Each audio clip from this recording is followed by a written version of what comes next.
As he came out of the temple, one of his disciples said to him, "Look, teacher, what large stones and large buildings." Then Jesus asked him, "Do you see these great buildings? Not one stone will be left here upon another. All will be thrown down." When he was sitting on the Mount of Olives, opposite the temple, Peter, James, John, and Andrew asked him privately, "Tell us, when will this be? And what will be the sign that all these things are about to be accomplished?" Then Jesus began to say to them, "Beware that no one leads you astray. Many will come in my name and say, 'I am he.' Beware that no one, I am he, and they will lead many astray. When you hear of wars and rumors of wars, do not be alarmed. This must take place, but the end is still to come. For nations will rise against nations and kingdoms against kingdoms. There will be earthquakes in various places. There will be famines. This is but the beginning of birth pangs." This is the word of the Lord. Thanks be to God. So again, today we are picking up in the Gospel of Mark where we left off last week. Jesus' disciples have spent the day in the temple in Jerusalem, and they are headed out. Jesus gave us the greatest commandments while we were there with the teachers and scribes, people asking him what were those, and he answering, "Love the Lord your God with all your heart, all your soul, mind, and strength, and love your neighbor as yourself." And then as they were sitting near the treasury, we recall the story of Jesus pointing to the widow and her offering, and that she gave out of all that she had, everything that she had to live on. And it was her all that foreshadowed the gift that Jesus would give on our behalf as he makes his way to the cross. And so now, as they're coming out of the temple, one of the disciples makes a comment, and I think of it as just a normal type of casual comment. Look at this grand temple. Look at this beautiful building. I had a grandparent, my granddaddy on my dad's side, loved to go into buildings, and they did. They amazed him, and I think that that's probably why I have a little bit of an eye for, I'm always looking up, and I realize that not everybody looks up at ceilings, but there are some in the world who do, and so I'll notice vents and repair needs and all kinds of things. But we always laughed and kind of got tickled because Granddaddy had this way of coming through a threshold, or and he would kind of knock on wood. I think just to kind of test the strength of it or the sound. There was something that he was listening for, and he loved to build things and build the home that my family, my dad's family, grew up in, and so I appreciate what happens when we go into these magnificent places, like Pushkin's Palace in Russia, and the first time you walk out of Grand Central Station in New York City and you see the tall buildings and you are just in awe. No matter how much you want to not be in awe, at least that's what my dad said. Try not to drop your jaw to the ground when we walk out of here, right? We don't want to bring attention to ourselves as tourists. Yeah, right. The five of us walking out of Grand Central Station, And so the disciples are caught by the grandeur. And then Jesus, in his lovely way, bursts the bubble, right? He looks at the temple and he says, well, this isn't going to be here. It's going to tumble down. And so this grandeur, this thing that took many to build, with tools that we probably can't even imagine were necessary to build this temple.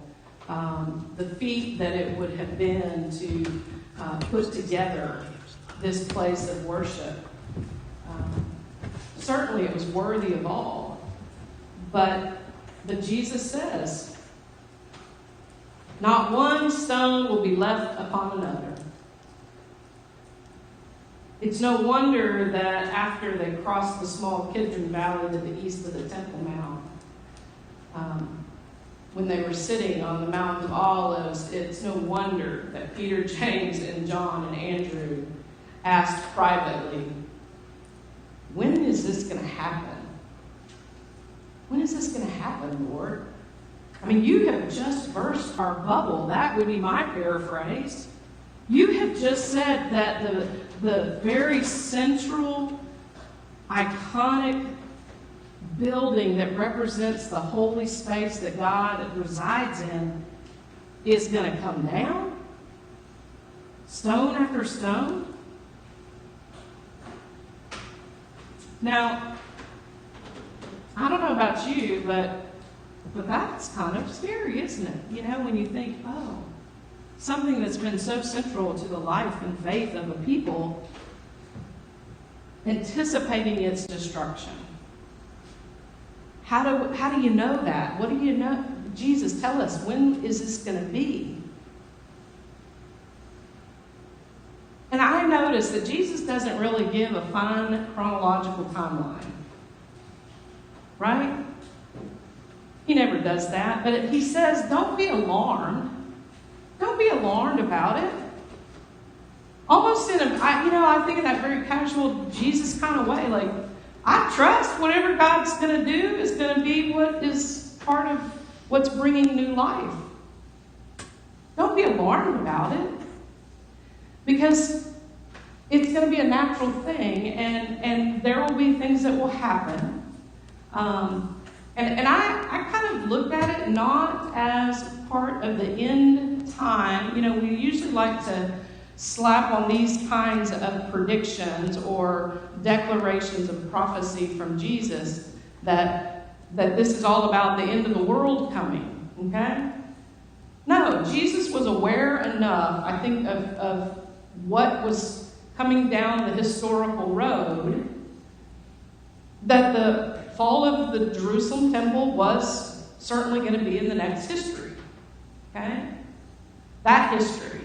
Not this cataclysmic thing, but he uses it as, I think, an illustration to remind his disciples that we know enough.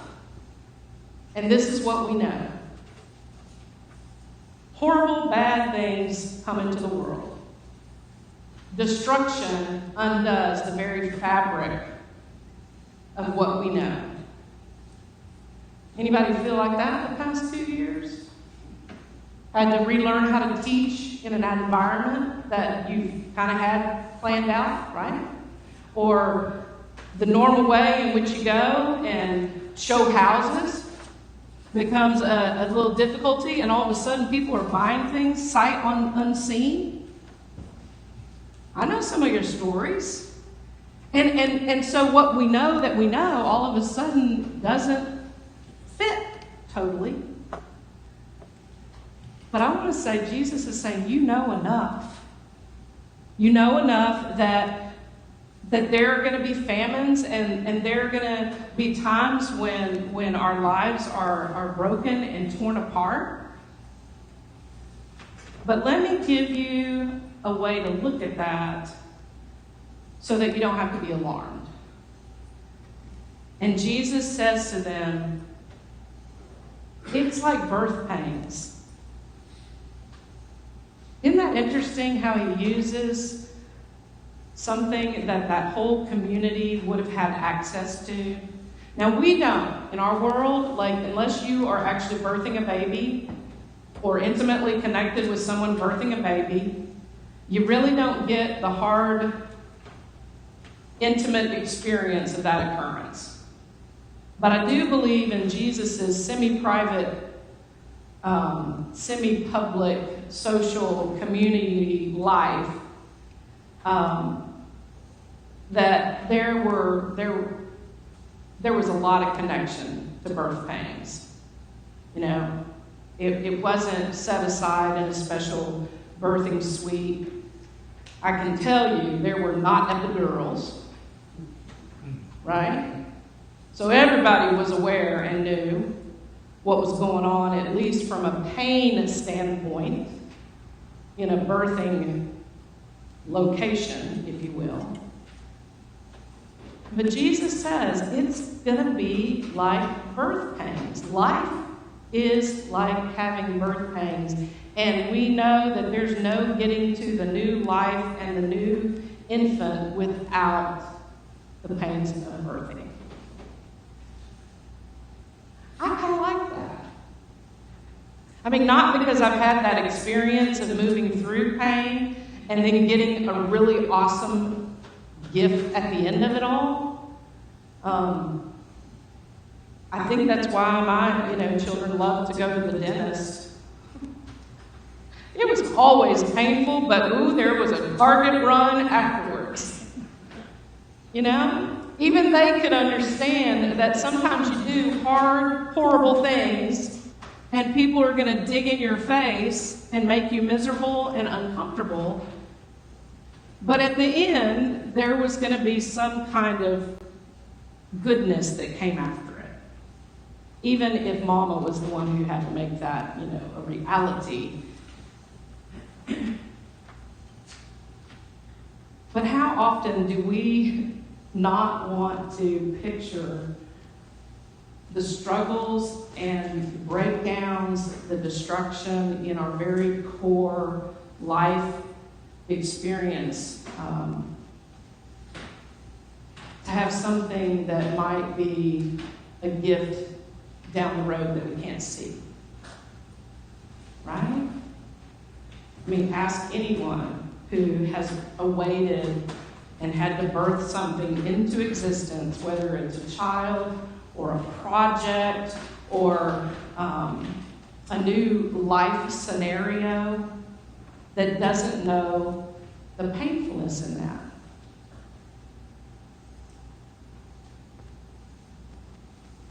There are days when I just really want to be around Jesus, and he says, don't be alarmed. We got this, I got this, God's got this. And we're going to walk through the horrible future that is about to unfold, but we'll do it together. And we'll hold on to the promise that I think comes in Romans 8:28, the way that Paul kind of helped us to grasp onto that. Because Jesus is calling his disciples, and he calls us to have patience in the face of suffering, to practice whatever breathing we have to do to see it through to the end, so that this new life, this birth can come to be. And it is not fun, but what Paul writes is that we can still trust that God is working all things together for the good of those who love him. Romans 8:28. And we know that in all things God works for the good of those who love him and who are called according to his purposes. I get a question every once in a while. What's the church going to be like in the next 5 years? I don't know. I'm still just trying to keep breathing in and out. And some days it's like, did we just do that? Did we just take a whole arm of the table off for, I mean, it's not fun. Are we going to have more people who walk out because they can't stand where it's headed, or they don't understand where it's headed, or we don't have the peace and the patience to just know that somewhere after it all crumbles, the birthing pains promise that there is something good that will come of it.